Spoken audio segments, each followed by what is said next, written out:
Mark,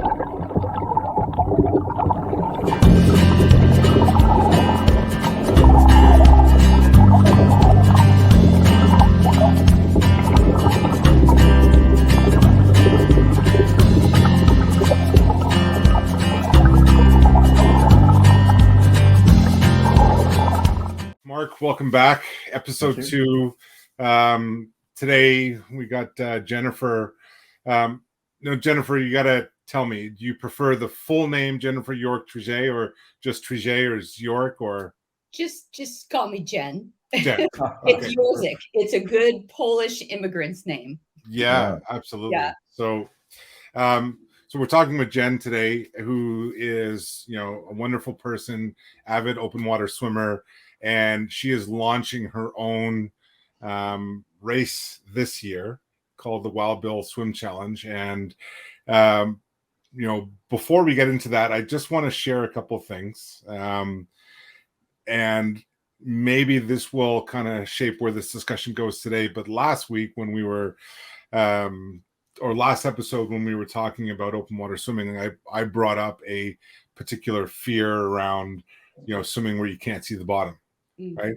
And, both guests, Andrea and Mark, had plenty of supportive comments on that and so on and so forth.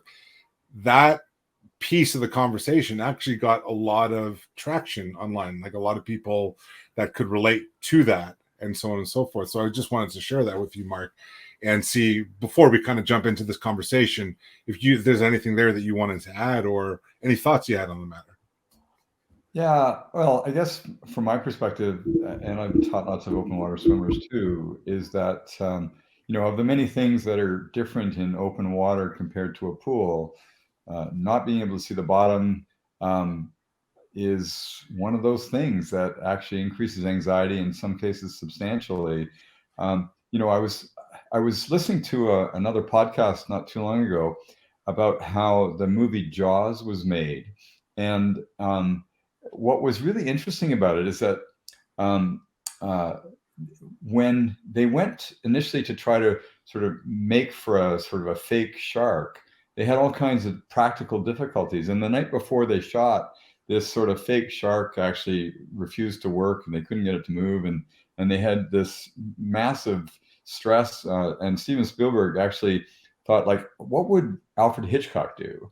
And he came up with the brilliant idea. It's not what you see, it's what you don't see that actually generates all kinds of anxieties. And that's why Hitchcock was so good at his movies. It wasn't what you saw that freaked you out. It's what you didn't see that freaked you out. And in the movie Jaws, there's only actually a couple of very short snippets of where you actually see a shark. And the overwhelming part of that movie has no sharks in it at all. And yet it's the most fear generating movie of all time. And it's all because it's all in your head, So to get back to the point that, when people have fear of what when they can't see bottom, it's all about what they don't know that actually is generating the anxiety. And that anxiety can be, there's a monster in the deep there. And of course, Jaws hasn't helped, because it's funny how even in the lake that we have here, people are afraid of a shark. It's like, oh my God. So anyway, the point is that, one of the things that we all have to do is get over our sense of fears and start to rationalize what is irrational. And that's not actually as easy as it sounds. It's not at all. But I mean, I'm actually heading out to Winnipeg, and it's my goal to swim Lake Winnipeg or not across the whole thing, but a part of it, in a few weeks, and see how well that goes. So moving back to you, Jen. Okay, so this race this summer, the Wild Bill Swim, it's a commemorative race in a sense. It's named after your dad. Your dad, who you shared with me, had the moniker Mr. Butterfly because he won the first ever 200-meter butterfly at the 56 Olympics in Melbourne. Is that correct? Well, it's actually a little bit more than that. So Team USA calls him, which I just discovered a few weeks ago, the first butterflyer. And that's because, as you said, he swam butterfly as it's swum today with the FINA rules for the first time in an international competition. But more than that, he and his coach are the ones that put together the dolphin kick with the butterfly stroke. So other people had been playing with like 13 beats a stroke, 1 beat a stroke, because they thought that the arms couldn't sustain a 2-beat kick. They thought the shoulders wouldn't handle it. So my dad and his coach are the ones who put it together with, typically breathe every other stroke, 2-beat kick. They're the ones who put that together. And it's the first time it was ever swum in competition was that. So that was a long process. So. Yeah, no kidding. I mean, like, talk about that. I mean, like, that's pioneering stuff there, because, that's where it all comes from today, isn't it? Yeah, well, and it's really interesting because there's often a lot of footage of the actual gold medal part swim at the Olympics. But what's even more interesting is to watch the Olympic trials before, because my dad's the only one kicking with a butterfly kick, dolphin kick, and the others are still using breaststroke kick. So he wasn't 10 meters ahead. He was like 25 or 30 meters ahead. So it's just like, you don't see that stuff anymore. Was he the only one doing that at the Olympics? That particular year? For the trials, but quickly everyone else in the finals, everybody switched over. Yeah, but he had more 10 meters ahead, but Yeah, so he would have had more experience at least doing it since everybody else was a latecomer. Yeah.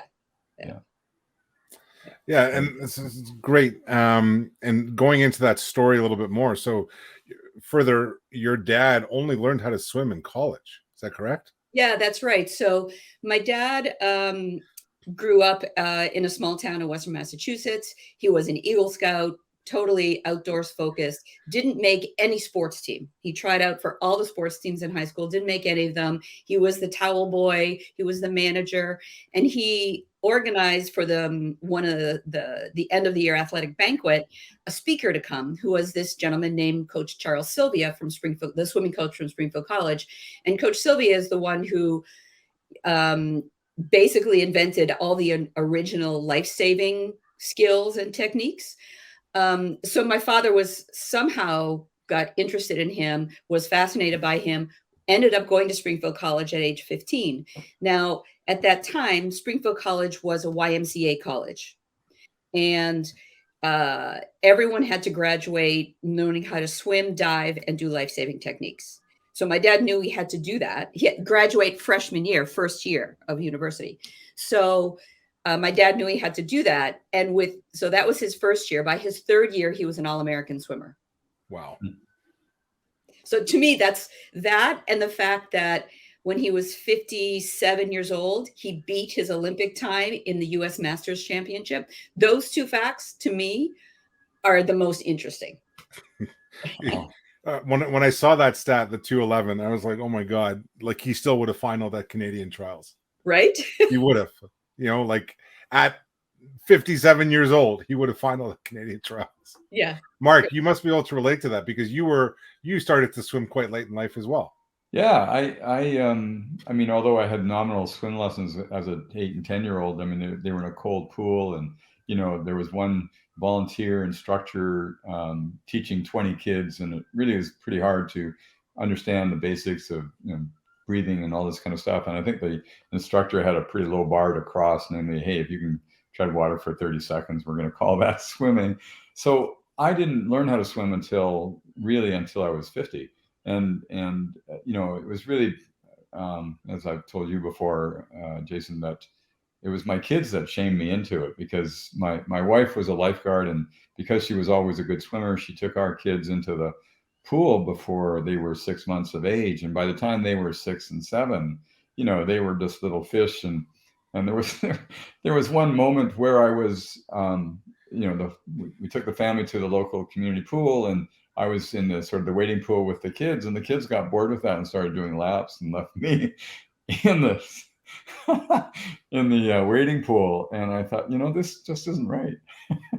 So anyway, I got kind of half shamed into it. And I also felt, it was sort of a barrier mentally that I never had the courage, if you will, to face my, fear or distrust of water and everything else. I mean, what young adult, or even adult for that matter, doesn't have a bad water experience that, you know, distortedly colors their whole perception of swimming. And I kind of knew I had to get over that for probably several decades. Yeah. Anyway, and so eventually I got there. It's funny you say that, because so I've been a swimming instructor for years, but I love to teach the really little kids, right? I mean, I've assisted with the older ones, but I love the little ones. And part of the biggest thing is to get the parents away, like keep them Yeah. away, because you can have an experience in the water, but if the people around you react like, oh, wow, look what you just learned, or wow, wasn't that exciting? Maybe we don't want to do it again exactly like that, but you could do it like this. It changes how you function. And I'm also a dive master, and I've seen it in a dive where you get a lot of current and people come out of the water and you're like crawling across the bottom. People are come out of the water. And when you come out of the water, they say, oh, that was incredible. It totally changes their experience and their memory of that moment. Yeah. And parents have so much influence on their kids that way. Yeah. And if they've had negative experiences, that you can almost feel their anxiety as their kid jumps into the water, and the kid is going like, is there something that I should be afraid of? And and then of course that can interfere with their ability to learn it. So yes, I agree. You know, the little kids, they're still fresh, clean slates, right?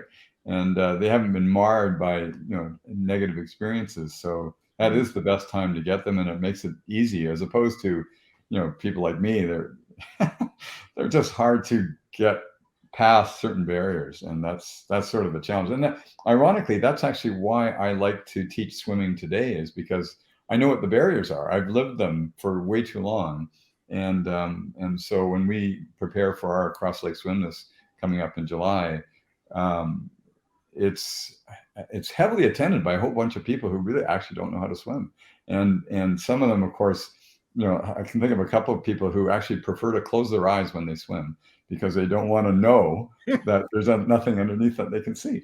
I do the exact same thing, even though I've been swimming, I'm a confident swimmer. I've been swimming in open water for quite a while, in lakes, in the sea. I do the same thing. Well, I have one of those. I was a teenager when Jaws came out, at a swim camp, swimming 3 times a day, and for years and years and years. And I read Jaws, and I never went to see the movie because I thought, oh, that'll be too much. But even when I'd swim alone early in the morning in a big pool, they have those lights in the pool. Yeah. Imagination, you were talking about the brain, went to, oh, those are shark doors. And they bring the sharks out at night to clean up the pool, and they forgot to have one in. I'm going to flip turn right into a shark, right? It's just like ridiculous. So I keep my eyes closed, and I open them when I. Yeah. Well, we have one of our best known swimmers here, a girl who won the the ITU Triathlon World Championships in the 90s. Superbly good swimmer, as is most of her family. She doesn't wear goggles when she swims across the lake, so she deliberately cannot see. Wow. Like, she's a great swimmer. Yeah. But no, I don't wear goggles. I don't want to see anything. I'm interested to understand how you pull in the people who aren't great swimmers to your event, because I have our event has 4 different races. 2 of them are for like a 3 mile and a 1 mile. Sorry, it's in miles over there. Yeah. Then there's like a swim paddle relay that's short, half mile each way. But then there's just a 400-yard swim that's like from a camp dock to the beach. And I'm imagining, I did that really for the locals, right? And central Massachusetts is a place that historically doesn't have a lot of swimming, because it was an industrial town. So they didn't have the money to build the pools. The kids played baseball and football and that kind of thing. So, I'm happy if somebody's going to wear a float, if they want to kick it. I mean, it's a short distance, it's a straight arrow, and there's going to be lots of security around, but I need to pull them in. Yeah. Right?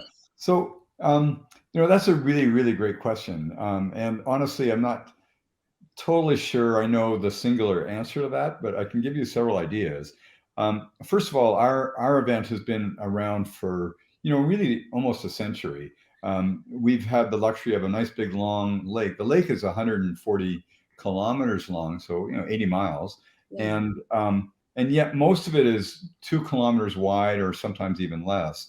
Mm-hmm. And where our town is sort of near one of the areas where it's a bit narrower, And, from time immemorial, there have been people kind of looking at the lake going, I wonder if I can swim across this as opposed to taking a boat. So it's always been a little bit of a challenge, at least among local people. And given that this is sort of a recreational area, we've always had kids swimming programs, at least historically. Having the kids would try to prove to their parents that they were safe to be near the lake by proving it by being able to swim across it. So it was I guess it was a rite of passage here that swimming across the lake is something that you do if you live in the Okanagan, even if you ever only do it once. Now, that said, the other thing that's really important, I think, is that we've really de-emphasized our swim as a race. We call it an event, and you can really tell that it is. Like, sure enough, there's all kinds of really great swimmers who show up, and they're giving her, and they want to beat X and they want to beat their time, and have at her, guys. And there's usually about 80 or 100 of those people that like just get out of their way because they're going to cream this thing. But everybody else, the other 800, 900 people that actually do the event, don't give a rat's ass about their time or who they beat. They want to actually say that they did it. And what's kind of funny is, although we have a timing mat at the start of the race and a finishing mat at the end to get your actual time, no one really remembers what their time was on any given day, nor does it matter. And I guess what's really interesting about this is that when people are finally swimming their last sort of 10 meters, and the moment that they can see the bottom and see that it's shallow enough to put their feet on it and stand, that's actually when they go, yes, I did it. And then there's all these people on the beach going, no, the timing mat's still up there. You got to finish. And they don't give a damn about that. They don't give a damn about that. Now, on our website too, we actually encourage and said, hey, this is just a great time. It's a family experience. Why don't you join us? It's just totally fun. And of course, we try to enlist as much. We have several very good swimmers here who are also have for years volunteered their time to coach. And so we spend 5 or 6 weeks before the event, every single Saturday in the weeks before the event, just to expose people to open water swimming. And like I said, I tend to get the anxious beginners, and I'm totally fine with that. And I love, going through the list of here are all the things that, increase your anxiety, and we'll go through that. And, I try to give them as much security about that whole event as possible. And of course, we also emphasize the safety of our event in the same that, like, we have 50 lifeguards on the water when we actually have this event. They're on paddle boards, they're on power boats. We have a row of 24 power boats, 12 on either side, like literally every couple of 100 meters, with 2 lifeguards on each boat. And so between that and the paddle boarders, we have like almost 300 watercraft on the water. I mean, honestly, you could almost walk this swim because of the boats on it. So when you try to combine the idea that, hey, this is a sort of a cultural passage, you get sort of comfortable with the idea that it's as safe an event as it possibly can be. And we de-emphasize this is not about your testosterone levels. This is really just about enjoying the event on a beautiful sunny day in the Okanagan at the best time of the year. So I don't know if any one of those is the most important. I think taken together, they really do help engage. And I'm actually surprised, almost 50% every single year, almost 50% of all of our participants are newcomers. And of those, several of them have never swum 2,000 meters in their entire life. Wow. So I also am going down that route I have the 1 and the 3 mile swim, but those are early in the morning, when the lake is quiet. And I have promoted it as an event. There's no official timing mechanism. It's going to be small to see another year. Yeah.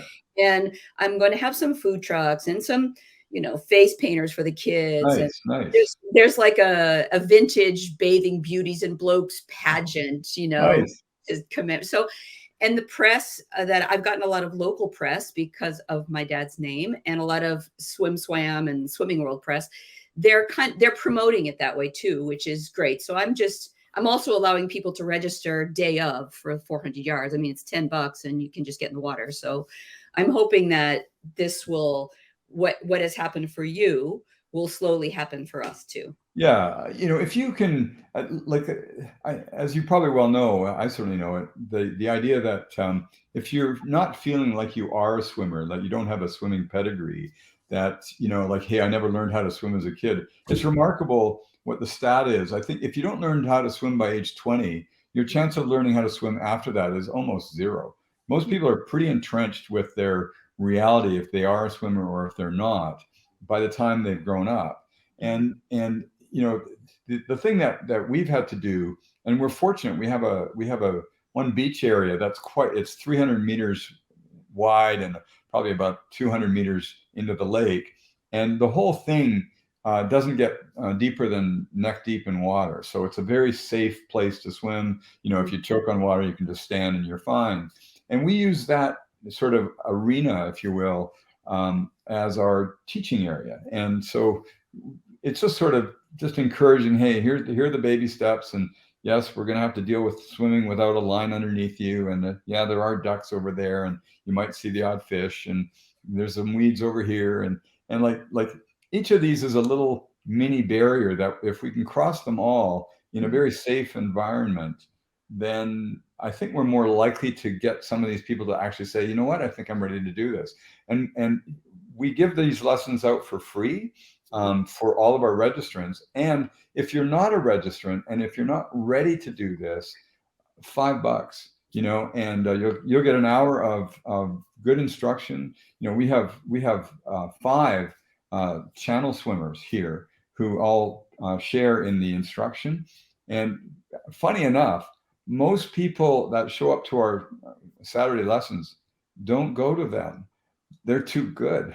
They actually come to me because, and I'm not blowing my own horn here, it's because they can relate. At least they think I know how I can relate to them much better, because all those people who were channel swimmers have swum since they were 2, and they don't know what they know. What they know is they completely take for granted. They've got their breathing control and they can vary this and that. They have all their strokes under control. And the average adult swimmer, yeah, they want to do this rite of passage thing, but they just have a bunch of little baby hurdles that they need to get over, including, hey, I can't see bottom.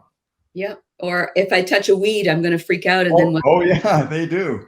They do. It's wonderful to watch. I know. I love that idea about giving lessons in the weeks before. That's definitely something I could incorporate in future years. Yeah. I am going to do I'm setting up my own little open water interview series in the next month and a half or month. And one of them will be, how do you transition from pool to open water and that kind of thing? Not as beginner as what you're talking about, but that's a really wonderful idea. Yeah, I really enjoy that. Yeah. So if you understand the sort of the long list of differences, the water is colder, it's not as clean, and it has stuff in it, and it has stuff on it, and then there's wind, and there's wave, and and there's distance, and it looks too big, and on and on and on. Each one of those sort of adds a bit of anxiety, but as I say, we convince people that wearing a wetsuit is having your life preserver on. You can sit there and float all afternoon in it, and yeah, sure, you might be out in the middle of the lake, but you're not going to drown, because you can just sit there all day. We'll find you. They're just a few minutes away. That kind of thing. So if we can sort of essentially undress every single one of their anxieties, one at a time, and everybody has a slightly different set, but I know what the whole set is. So if I cover them all, chances are I can get there. And if they hear that you're going to give a few lessons, and I actually know that there are some truly serious open water swims out there that are much bigger in distance, for which you almost have to prove your pedigree before you actually are allowed to register. So in a loose sense, that's what we're doing too. It's actually a pretty straightforward, easy 2-kilometer swim, but still you got to prove your pedigree. And the best way to prove it is to come out to these lessons for the first 5 weeks. And if you're not getting anywhere after 5 weeks, I actually tell them, I said, I don't think you're ready. We'll roll over your registration to next year, and I'm happy to work with you all summer if you want. And just making sure that they've got all the bases covered. And we want to obviously have a safe and successful event. We don't want to have to be have some kind of tragedy. Even one mars an event, even if you do nothing wrong. So we want to make sure everybody's happy. Yeah, that's great. Yeah, I mean, I can speak to that, what Mark said in terms of it being a destination. I mean, like my wife and mother-in-law have swam that race for the last, well, obviously not the last 2 years, but certainly the 3, 4, 5 previous years prior to COVID and whatnot. And it really is, it's a wonderful event. Like, it's a destination, it's very welcoming, and so on and so forth. And it sounds like you're on your way to building that for yourself, Jen. I hope so. That's my idea. Yeah. So what is it, taking it one step further from what we were talking about, like, what does it mean to you to have this race in honor of your dad? Well, so the idea of the race came about kind of in 2 stages. My dad was also a groundbreaking anesthesiologist in Western Massachusetts. And when he was he died at the lake, but overlooking the lake. But when he was in the hospital for the period of time he was there, the anesthesiologist came in and they really bonded. They were both fishermen. They were both swimmers. And, and the guy said, oh, well, the epidural pain block. And my dad said, oh, I'm the one who brought that to Massachusetts. So they had a lot of things in common. And then I would say that would have been August. And then the following spring, my brother, my mother, and I, all living in separate locations, got all these hand-drawn cards from little kids about swimming saying, oh, it was so fun to learn about your dad. Oh, I'm so glad we learned how to swim. And I didn't know what was going on. So this anesthesiologist had gone to his local lake and sponsored all the kids that wanted to go to learn how to swim with the teacher who had this program set up already on that lake. And I thought to myself, wow, I could have done that. That would have been a wonderful thing to do. And then that was also the summer that I was starting to do more open water races. And I went to one that was for the preservation of a big pond, a salt pond in Rhode Island. And I said, wow, well, we have this big program for our lake. And I thought I could bring those two together. And for me, like I mentioned before, the parts of my dad's story that I find the most inspirational, it's not that he won a gold medal. It's not that he was 10 meters ahead in the finals of the Olympics. It was none of that. It's when and how he learned how to swim. On the table. What he did when he was older. Those, it's okay. Sure. It's what life is, right? And I find that's what we can impart to people. And I know that, well, I'll take my son, for example. We moved from Europe to Canada when he was 13. And he'd been swimming on a team, but a really low-key team, like really low-key. And he gets here and Jason was his coach, his first coach, or his second coach, actually. And he had a whole different level of practice and competition than he'd ever experienced. And he felt really far behind. And so he was put in a group with kids of his current ability, but his brain went much further ahead. And so now he's jumped quite a bit in his progression. And the kids around him say, well, we burnt out. We're like practically burnt out. We're so tired of doing this. And he's like, I'm just getting started. Right. So he still has that. He says, I don't care how old I am. I'm going for it. Right. So, and my dad was not someone to talk about all this. We don't talk about it a lot in our family. It just is. Right. And I think that no matter what you do in your life, if you can realize that now is the best time to start, no matter when now is, it brings so much into your life. Now, the second side of that, which I'm just starting to comprehend since I met you a couple of weeks ago, Jason, is Jason told me that the original mission of the lake swim that you're doing, Mark, is to teach like all the third graders how to swim or something like that. So for me, coming from, as this place is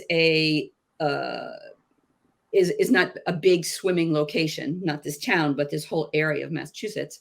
I grew up in Western Massachusetts, which is a big swimming area.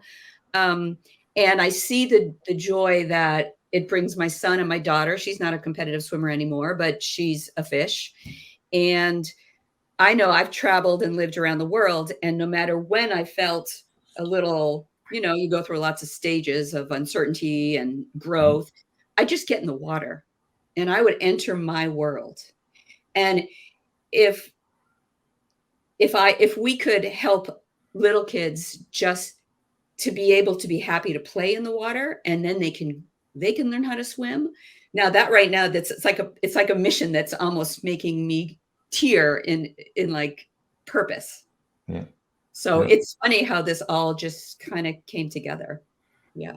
Yeah, that's totally great. I can completely relate to that. I mean, with our kids program, like I was a physician for 30 years, and when I retired, like it was a privilege and an honor to have worked with people individually one-on-one. But to be perfectly honest with you, I get more satisfaction teaching swimming because I can make a difference in larger groups and make a difference in a way that is obvious. Like, they have people, as soon as they get over their fear of water and they actually start to work with it and realize that it's not out to get you, but it's just another milieu in which to enjoy, your world has just expanded. Exactly. 70% of the world's population the world's surface is water. And there's almost nobody anywhere that isn't near some water of some form. And therefore, we are all to some extent a culture of people that should be familiar with water. I mean, here in Kelowna, we consider ourselves a lake culture. We have this big ass lake right next door to us. And so whether or not you like it or not, you are interacting with that lake almost every day. You cross it, you're near it, you play in it, you play on it. And so why don't we complete the fluency that you deserve to have, as opposed to sort of blocking out a significant part of your life to incorporate it. And so our event, because it's grown so well, and I think so many people have enjoyed the successes of it, and we've actually been able to save money as a result of that, we have partnered with the local YMCA here, and we have a lovely big 50-meter pool. And we have our school district, which comprises something like 30 different elementary schools in our area. We've been able to fund swimming lessons for every kid in grade 3 for the entire area. So what I think is so exciting is making a difference in the lives of our entire community, because these kids are all going to grow up, to some degree anyway, becoming swimmers. Who knows? Some of them will become awesome, great Olympians. But having said that, if they do nothing more than to enjoy the milieu for what it is and no longer be afraid of it and be part of it, then you know what? My job is done. I live with the satisfaction of knowing it's like having a child that is successfully, taken on the world because of your input. And I find that tremendously satisfying, arguably even more satisfying than one-on-one engagement when I have in a family doctor's office where I'm writing a stupid prescription and saying, here, take this. It just doesn't feel as warm and fuzzy. That's all I can say. Yeah. Yeah, no, it's beautiful. I really starting to look at this whole mission. I didn't know where it was going to go when I started it, but I knew it would continue, but this is really speaking to me, what I've learned in the last few weeks. So I have the resources, and that's what's amazing is that, so I grew up with all these amazing people around me, right? So when your father performs at that kind of level and his coach performs at that kind of level, you're surrounded with people like, the lieutenant, whatever, the colonels in the Marines who fly in a helicopter, pick them up, and then go bring lobster back for lunch, right? Yeah. My dad was, he was also the coach and swimmer at the University of Toronto swim team when he did medical school there. And one of his good friends became a good friend is named Dr. Joe McGinnis. And he's the guy who he's studied with the narwhal whales. He's like the Canadian Jacques Cousteau. And together, he's the first one to go down in this underwater submarine that goes really, really deep. He and my dad helped put together the Nowie and the Patty diving tables back in the day. So I've got all these people around me who are aging, right? That I had thought about 3 years ago, I thought, oh, I think I need to write a book and I need to interview all these people. And then they started dying. right? I'm like, holy moly, I got to get going. How's that And then going? this came up. And so I'm coming with, like, some of them are doing interviews, but I have these resources to people in the media and different coaches and swimmers who have swum the English Channel, who have done all those kind of things that I can channel for other uses. Right. And by the way, you're right. Those English Channel swimmers, they're all a little bit. Yeah, they're way out there. And unfortunately, the average person cannot relate to a channel swimmer. No. You know, like when you're trying to sort of generate interest in the water and open water swimming, etc., you have to sort of look at the lowest common denominator, not the ultimate goal. You know, Yeah. in any given population, 0.01% of all of your swimmers are going to be Olympians, and the rest are just going to be, people who enjoy it, who get nice exercise, who are going to live till their 90s swimming in their favorite pond or whatever it is. Yeah. But they don't give a rat's ass about the competition part.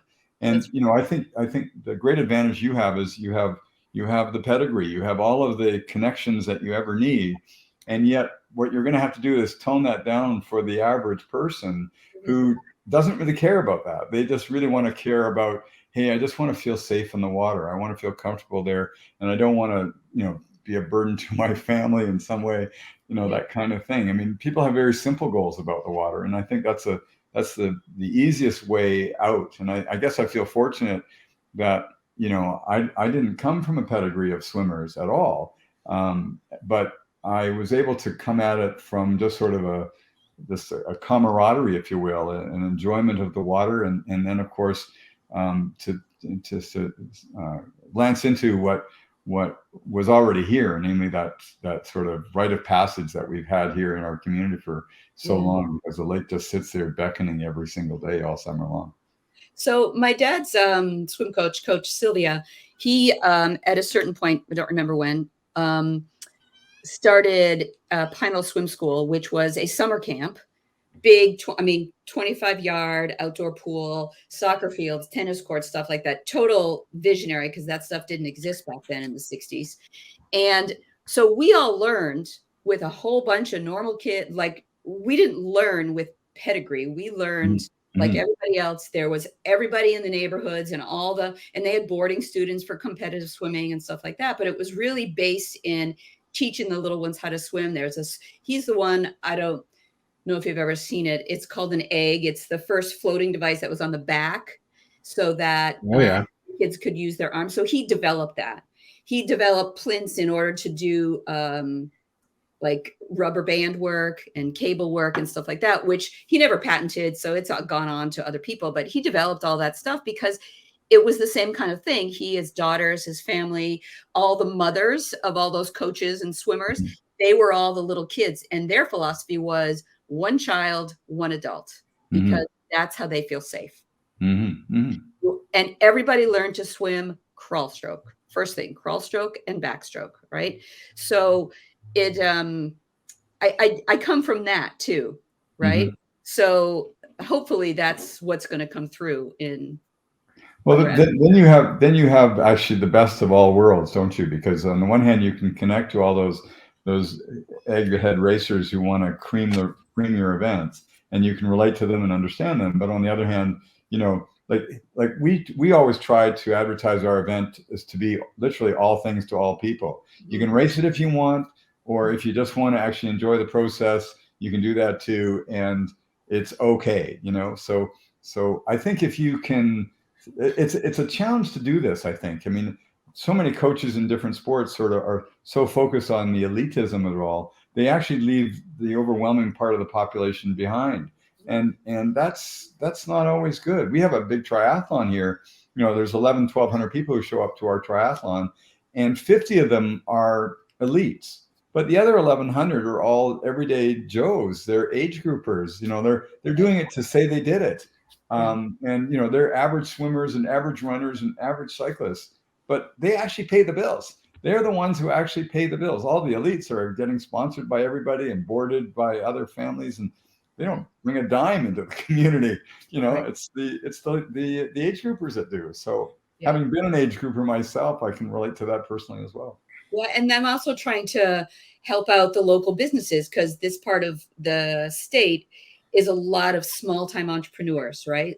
Small companies, they do well and they serve the community and they work really hard. And so I'm trying to bring them in to say, okay, well, let's all go there after, or you can go eat Yeah. here, or you can go so to me, it's really also a community event. So it sounds very similar, but I'm just on a small scale. Well, to that point, one of our long-term sponsors is our local credit union. And the credit union has worked hard at trying to be sort of all things, and they talk a lot about the word community. They actually want to be part of the community in so many ways. But the thing that keeps them coming back to be our major entitled sponsor is the fact that they totally love, and they've said this to us many times, we just love how happy people are at your event, and how it is very much a community of kids and adults and older. Like, this year we have, we're going to set a record this year because we have at least a couple of 7-year-olds doing the event, and we have a woman who is just turning 90 doing the event. So we have basically an 85-year spread from youngest to oldest. Now, tell me if that doesn't cover most of the community, right? Yeah. So to the extent that if you can, generate whether title sponsorship or some kind of sort of recognition for your sponsors and get them to realize the value of attaching their name to a whole bunch of smiling faces at the end, when you see people going, yes, I did it, that's something that I think a lot of community-minded businesses would really like to be part of. Yeah, I think that we've kind of gone away from the local businesses in terms of looking for sponsors because we want to help them, and they get asked for a million things. Oh, sure. But on to our two big sponsors are both financial organizations, and I think that one of them committed for 2 years already. But I think that once we can connect what you say, the joy and the fun that's actually going to happen, they'll be able to see it in the years to come. Yeah. Because our sponsor, our title sponsor, we actually got them the year that they decided not to sponsor another event that was called the Ski to Sea. We had this race from the top of Big White Mountain all the way down to the lake, and it was a relay of skiers, cross-country skiers, bike riders, canoeists, runners, etc., all the way down to the lake.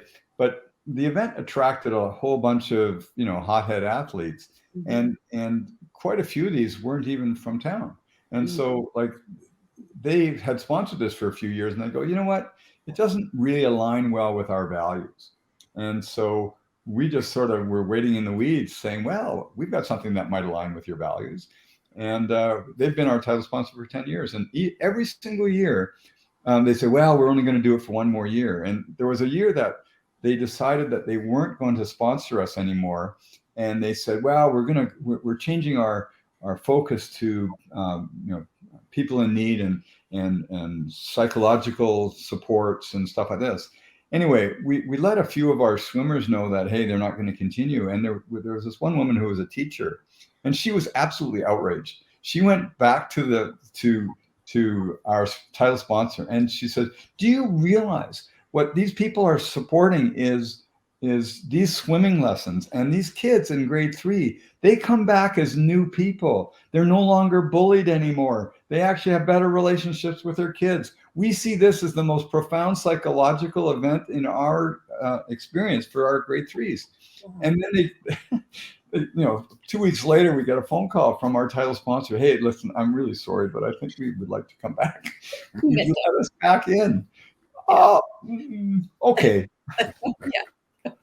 I mean, you guys both share a very holistic view of the whole thing, and I think that that's a great connection between both people, both events, both organizations. And certainly for you, Jen, as long as I've known you, that's who you've always been, right? So I think that like bringing that down to I guess really, it's almost like a homecoming, isn't it? It's where it all started for you, right? Oh, So, yeah, and it coming really is. full circle and bringing it back, and paying homage and honor to some people that were pioneers, and cared a lot about this, and making sure people had their well-being, and were well taken care of, and so on and so forth, right? I mean, like Yeah. the thing that Mark alluded to in terms of like the people walking out and putting their hands over their head with this massive sense of accomplishment. I mean, like, that's the money shot. Like, that's what somebody leaves there thinking, man, what an awesome event, what an awesome accomplishment, or whatever. And like, I know the event's been going on for a long time, but like, I've been to many races and open water events, triathlons, swim meets, and so on and so forth. Let's not even put swim meets on the table because they're so boring. But open water swims, and the across the lake swim, and I could see the Wild Bill swim going this way as well. It's just it's not, as Mark said, it's not the race. It truly is an event. You come in on the Thursday, you spend a few days around town, you hang out, you go to the race site in the morning. It's usually sunny. I think, Mark, you got to correct me if I'm wrong. You got the pancakes going when people come across. They're getting bussed to the other side of the lake. They're swimming across. Everybody's happy, and it's just like it's a full half day of just people hanging out and having a good time. And the good time is what takes precedent, and the race is just one of those things that facilitates that good time. Yeah, this is essentially right. I mean, we use our biggest single park, which happens to be next to the lake, so it is our central venue, if you will. And as Jason mentioned, the local Rotary Club has a pancake breakfast that they provide for virtually nothing. We give it to them for free if they're part of the event, and anyone else can buy a bunch of pancakes for $1 or something like that.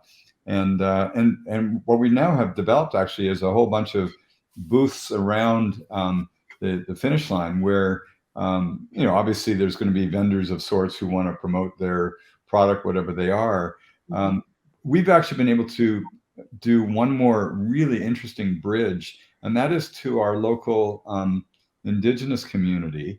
Our lake, has the legendary Ogopogo in it, and there is a First Nations equivalent of that word. I cannot say. I don't even know how to.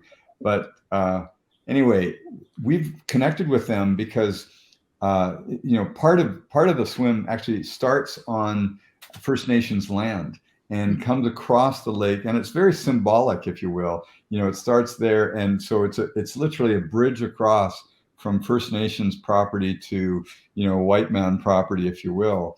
And because of that, and we've had many discussions with the First Nations here locally, and they've been totally awesome about wanting to be participating in it. So they actually get out their war canoe, and the only time it ever comes out is for our event. And the war canoe seats 14 people, and 7 of them are local indigenous elders, and the other 7 on the other side of the canoe are local RCMP officers. So again, they're working together and they lead the swim, if you will. And the other part that's really fun is that we have one of their community elders. His name is Grouse Barnes, and he blesses the swim to start with. And basically, he gives a small 5-minute prayer, if you will, and he includes basically the water is our life. We need to respect it, and we need to be safe out there, and we need to be our brothers. And like it's a very sort of communal kind of a feeling where you can kind of feel this like, hey, we're all in this together. And this is not really a race. I mean, go ahead and race if you want, but if somebody's in trouble out there, you just want to actually put your arm around them and wave for them if they need help or something like that.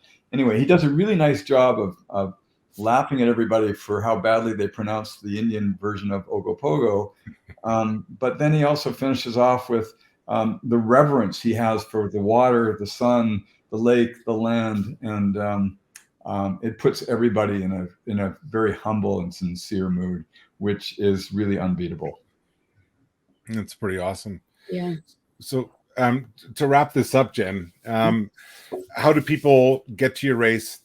register for your race. Are you taking registrations from anybody, anywhere? Are you focusing on the local community? Tell people how they get there. So you can see streaming across the bottom, wildbillswim.org. The registration's been open for about a month.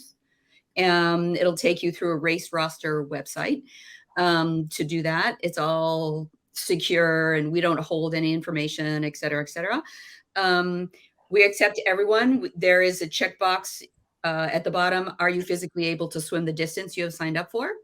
There is student discounts. There are team discounts. We're hoping, working with some of the local swim clubs and masters clubs to try and pull some of them in, just because the young people bring a lot of energy and it's fun. And I guess that's it. If you want to kick it with a kickboard, if you want to kickboard, if you want to inflatable donut or on a unicorn and paddle your way in,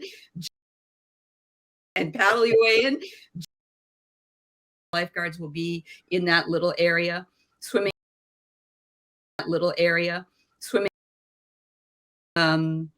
So yeah, that's how you do it. And then the environmental piece. For this year that, might transform. So there's two, they're actually considered great ponds. They're not, we call them the lake, but they're actually great ponds from a scientific perspective. And they have this phosphorus turnover that happens to them over different periods of an evolution of a pond. And it creates a lot of guck on the lake, on the beaches. It creates, there's weeds that they're non-indigenous and that they can take over the lake and choke it. And every year, or most years, they have to treat them with some pesticides in certain areas. So this year, the Lake Association has won a grant from the government to treat the phosphorus, which will keep all of that stuff down at the bottom for like 10 or 20 years. So we don't have to treat it with as many pesticides, or if any. And so this is it's a matching grant. So the government gave us a certain amount. There's 3 towns who are on this particular great pond, and those cities have given us some of the matching money. We've raised it ourselves among the lake residents, and this will go towards that. In future years, there will always be a percentage that goes towards the lake. They are also the Lake Association is our host location sponsor. They pay for the insurance and they help. I mean, it's all volunteers from them. But going forward, another will go towards some kind of swimming scholarship, related scholarship, whether it be initially, until I've had these conversations the last few weeks, could have been a teacher who's teaching some programs, could be a kid who needs to go to a recruiting swim camp.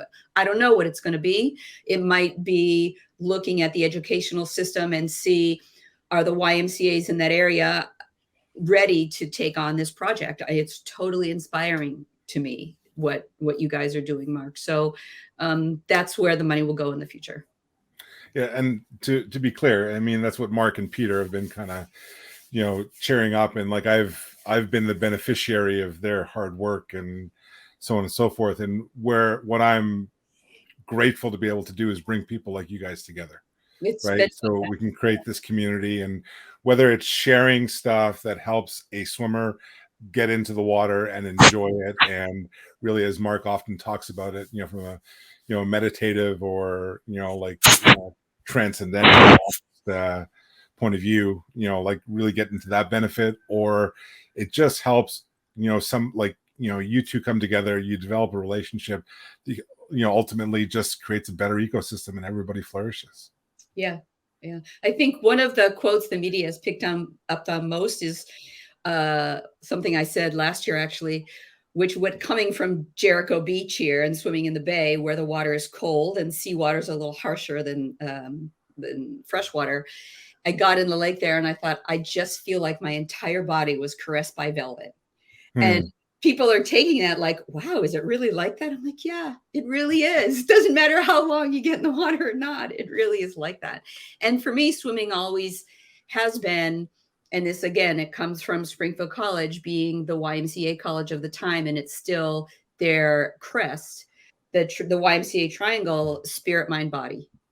Yeah. And that's always, that's how I was raised. It's how I live my life, whether it was conscious or unconscious. It's really been my driving force my entire adult life. And you can find all those in the water.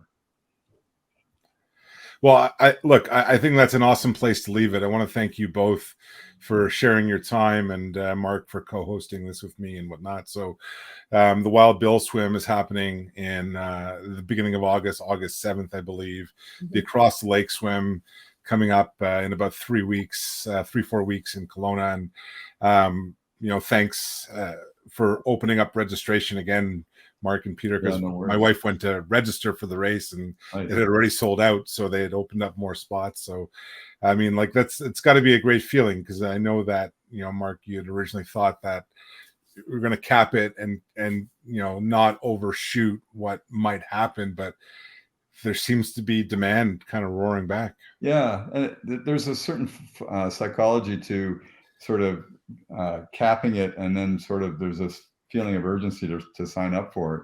And sure enough, we get registrants, and people are just chomping at the bit, and we'll open another couple hundred spots, and it goes on and on. And so unofficially, I can say that we probably do have room for 800 swimmers.